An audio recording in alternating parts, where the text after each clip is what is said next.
So, hey guys, welcome world. You're now rocking with the best. It's Savage Talks with Remy. So I'm here.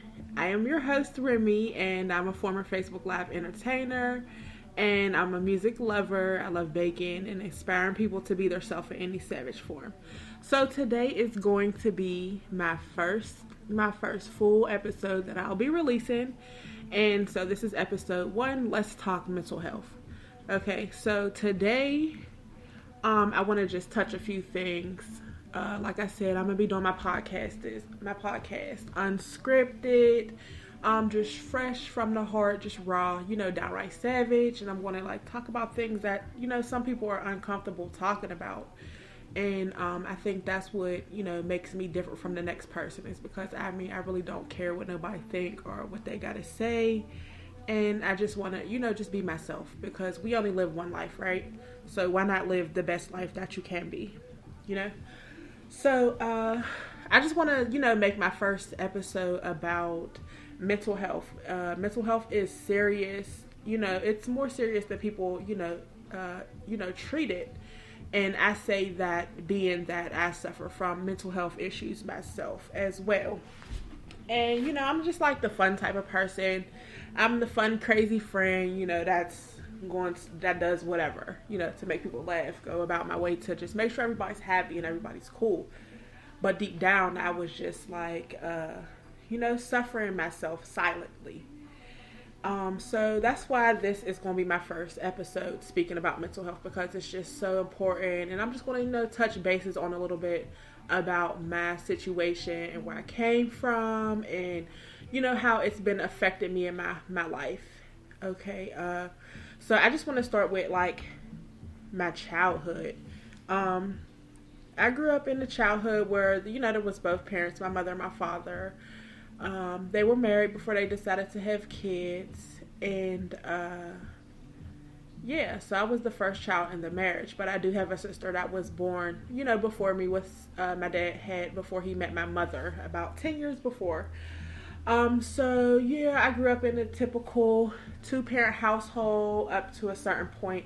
And I'm not going to get in depth with, everything, but I'm going to try to touch some of the important, aspects of it, because it's just being a black woman in today's society.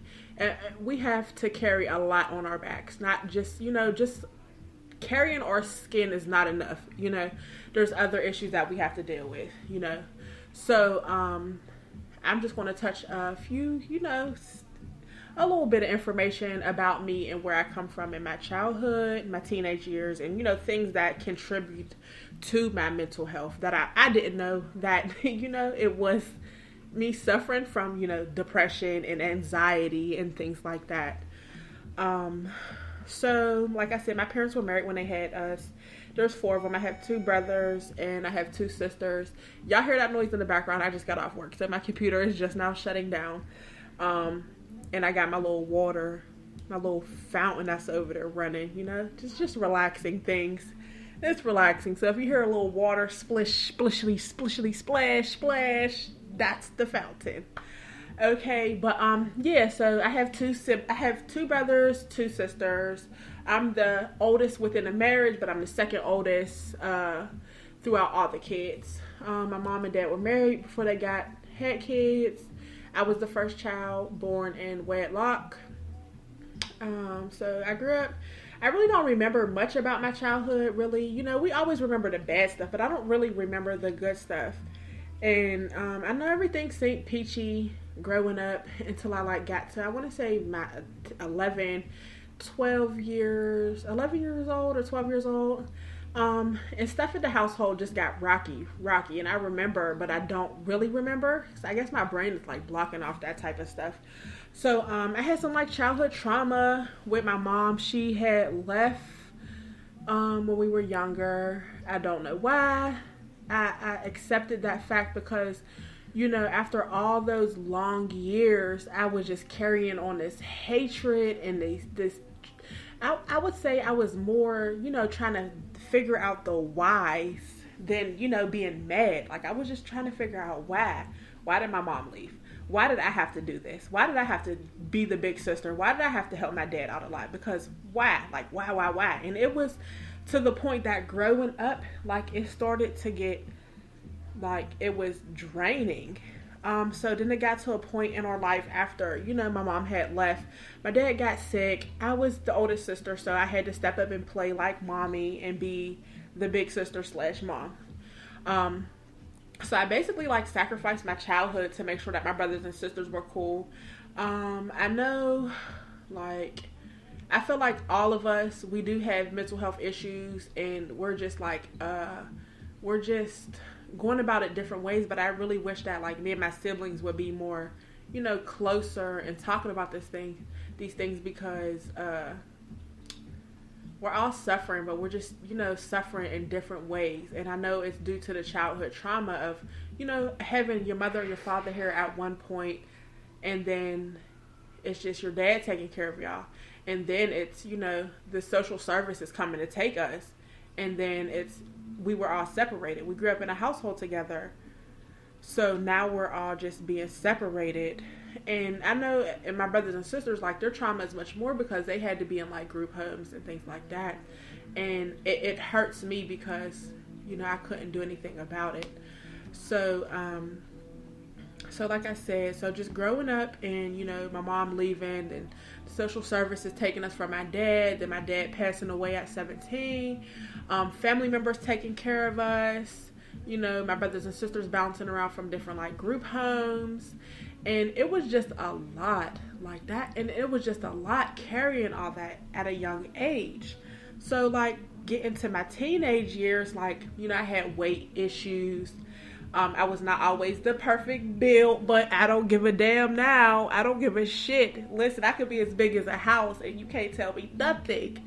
All right, it's not healthy, so I'm not promoting obesity or anything like that, but still, have some confidence, feel good about yourself, because at the end of the day, you're fucking you, and live your best life, because once it comes to an end, it comes to an end, right? So, yeah, so yeah, you know, just dealing with my weight issues, and then having the childhood trauma, not, you know, being around my friends, and they're growing up with their parents, and they never been, like, if you never been swiped from your parents, like, social services actually coming into the home and removing you from your parents, and your parents fighting for you, you know, fighting to get you back, and going to court and have to live with other family members, and then, you know, other family members is welcoming us in, and then their kids are, you know, possibly could be feeling some type of way because we done invaded their family. Like, if you never been through that shit, you would not never know, understand, or, you know,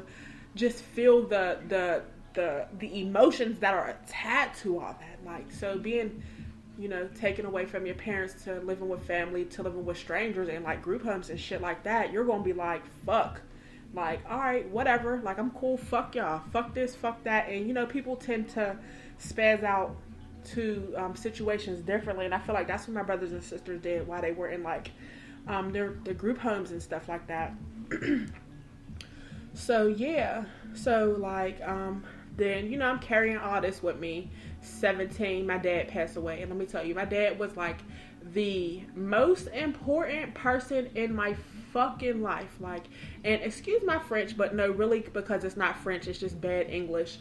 My dad was just, like, so important to me. I love that man so much, and I would sacrifice, I ain't even gonna say, I would sacrifice a lot of people to just get that man back, right? My dad was just the OG. He was the coolest dad ever. He was so strict, but it was just like, he just built me to be the adult, you know, to be the woman that I am today. Because if it wasn't for my struggles, or, you know, for the situation to happen, I probably would be a lost soul, even though I thought I was a lost soul, but I really wasn't. Like, I was really just going through the emotions, and I just didn't know how to deal with it. So, just having all that shit on my chest as a teenager, it just started to, like, wear on me, and I didn't want nobody to feel bad for me. So, like, my biggest thing was, I'm not like, oh, you live with your aunt? Why you live with your aunt? Because that's my aunt. Like, I live with my aunt. That's why. Like, why are you in my business? Like, I don't want nobody to feel bad for me. Oh, you know, the the social workers, they came and took us from my dad and like, had to place me here with my aunt, and my brothers and sisters went here, and I didn't want nobody in my business, like. So it was like a long time that I kept that to myself, like, and some people might just be learning this about me now. Like, they didn't know that I went through CYF, and which is a child service, social service back in Pittsburgh. Like, I'm relocated, y'all. I live in North Carolina now. I'm from Pittsburgh. Go Steelers. The fuck? Go Steelers. We're going to win the Super Bowl next year. And the year after that, I don't care. I have faith in my team. But yeah. So a lot of people won't even know, like, that I went through that until now. Like, so, yeah. So that's just carrying that through, like, my teenage years and stuff like that. It was hard. And I was just covering that shit because I ain't want nobody feeling bad for me. And I still don't want nobody feeling bad for me. But I just want motherfuckers to know that the struggle was real growing up. No, we couldn't have the latest Jordans. No, we didn't have the latest fashion. Or there was 4 of us. My dad was taking care of us by himself on a fixed income because he had got hurt at work.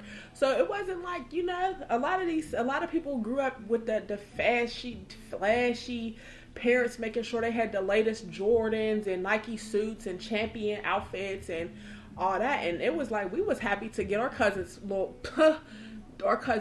little pass downs, whatever they tired of wearing, they was given to us. Like, and that's why I love Air Max Plus now, because my cousin Keisha, she used to freaking wear them all the time, and she always passed them down. Like, so we was happy to just get them, like, people's throwaways, for real. But that's why I live the life that I live now. Like, I like the nicest things. I like to buy nice things. I like to look nice. I like to wear nice clothes. I like to drive nice cars. Because I didn't have that as a kid. My parents, we didn't care about that. My dad was on, so that's your brother, that's your sister. If one's out there fighting, you get out there and fight with them. We didn't give a fuck about that. And there was 4 of us, like 2 girls, there was 4 of us, and we were like damn near stair steps. I'm 31. I'll be 32 this year. My sister just turned 30. My brother just turned 29. And then I got another brother. He's 26, I think. I don't even remember. Like, we're getting old as hell. And, yeah, so, that was a lot that I had to carry throughout my childhood to my teenage years. And my mom not being there, not being able to, like, my oldest sister, I remember I had to call her on the phone. Like, how do you enter in a tampon? Like, so she's like giving me instructions on how to enter a tampon because like my mom wasn't there when I was a child, and I really didn't get to be, taught all the lady things, because a father can only teach so much to a woman, to a girl, to help her to develop to be a woman. And that's the same with a mother. Like, a mother is only able to do so much to raise a man, like to raise a boy to be a man. So yeah. So, like, it was just, like, after that, getting older. 17, my dad passed away. 18, I was living on my own. Had my first apartment. 19, I believe. Been on my own since, like, 19. I had a lot of people that were, like, behind me, through the hardships, like, living with people taking me under their wing. I was so thankful for that. And, yeah, my godmom, Dee Dee, she had got murdered, but she had like took me under her wing and just allowed me to be a child, and I was just so thankful for that, because in the process of that, she was just like, "You're you, be you."